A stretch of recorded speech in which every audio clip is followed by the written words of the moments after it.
Welcome back to another episode of Brisket Medic. On this week's episode, we're going to be doing a rib roast on our Old Country Pecos. Stay tuned.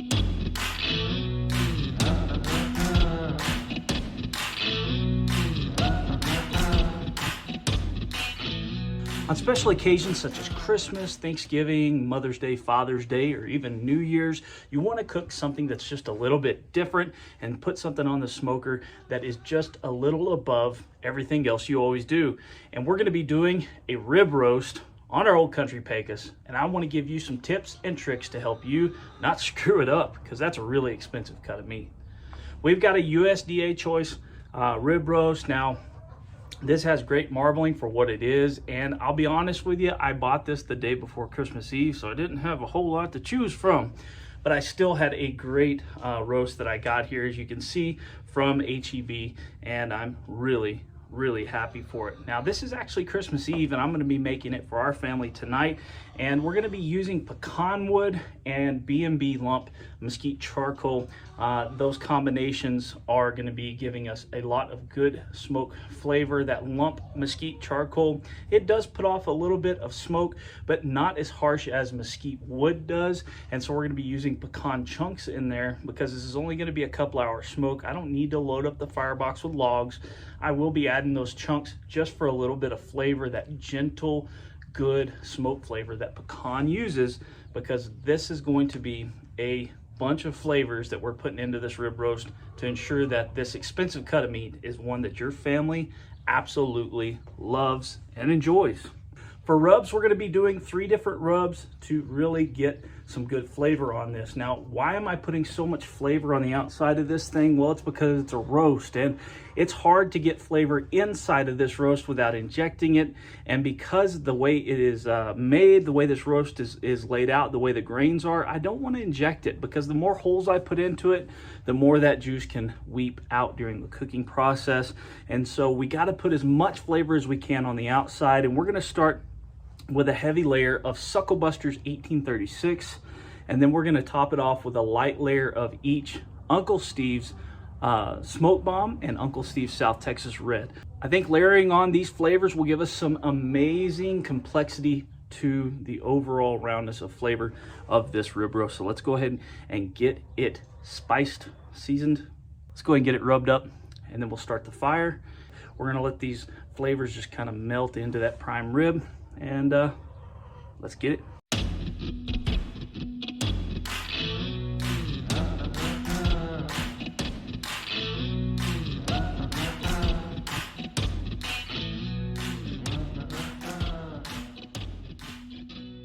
You guys know how I like to roll start my fires.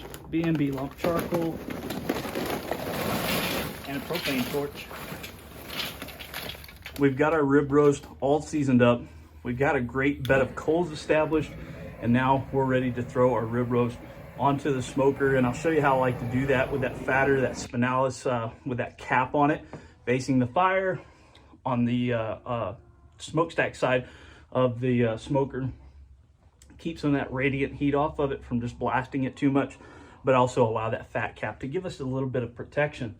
Oftentimes people really overthink a prime rib because it is a very expensive cut of meat. But you don't have to overthink it. Build the flavor profile that you like and go really bold with it, because when you slice into it or you take that 1/2-inch steak out of the middle, the only flavor profile you're getting is around the edge. And so you need to make sure that it's an extremely bold one so that whole thing is nice and flavorful. You can put sauces with it. I'm not a horseradish guy. I'm more of a balsamic or a vinaigrette style sauce, but you do what you like. But make sure you go bold with it, don't overthink it, and don't overcook it. For the love of all things, don't overcook a prime rib.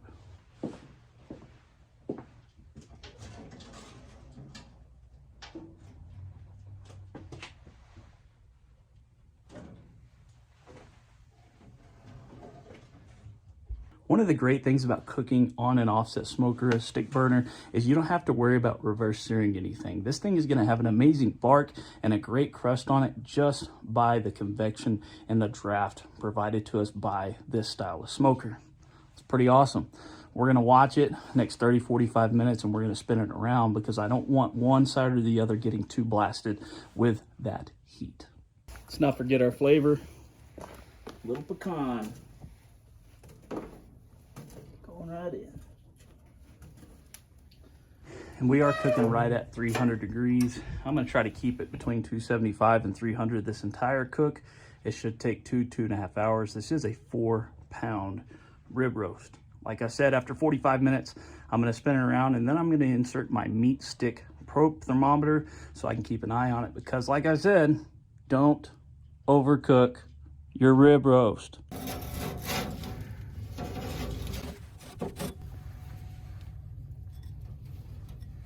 We're gonna put in our meat stick X thermometer because we don't want to overcook it. I'm gonna set my alarm to go off at 124 degrees for the internal temperature, because I know when I pull it off, it's gonna carry over to that perfect medium rare cook. It's been right at 2 hours since we started this cook, and our internal temperature just hit 125 degrees. So now it's time to pull our rib roast off of the smoker, and we're gonna set it and wrap it in foil for about 10 to 15 minutes and let that carryover cook happen. We're gonna put our meter back in it, our meat stick back in it, and see how it does the carryover. We really want it to hit about 130, 132-ish, maybe even 135 at the most. And then when that starts to drop back down, after it goes down 1 or 2 degrees, that's when you know it's time to slice it and enjoy. Let's wrap our meat.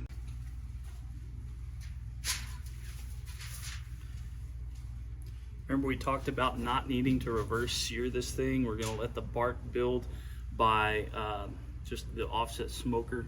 And look at that, there's a great bark there. We're gonna take this bad boy out. We're gonna wrap it up nice and tight. Ooh, that's hot. Nice and tight.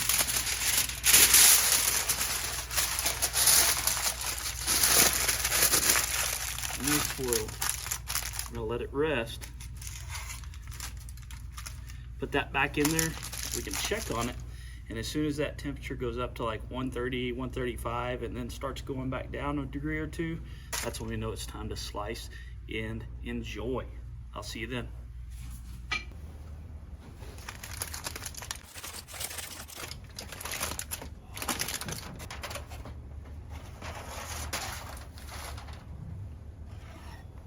All right, guys, let's cut into it and see how she looks. I'll tell you right now, she looks absolutely amazing. Remember, we had those 3 strings on there. We didn't do any trimming or anything on this. This came pre-trimmed and tied from the butcher at HEB. But remember to take those off before you start cutting into it, trying to eat it. All right, what we've all been waiting for. Awesome crust. Cut it right down the middle.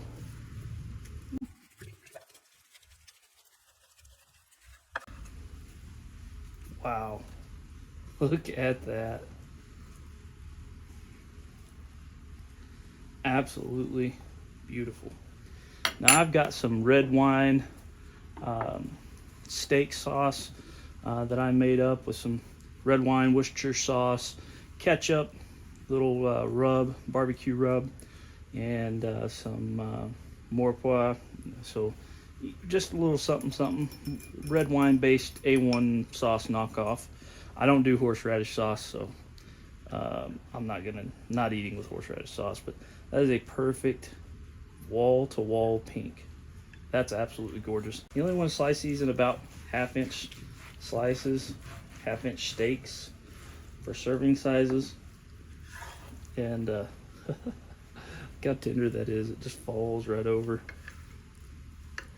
That is a gorgeous, beautiful steak.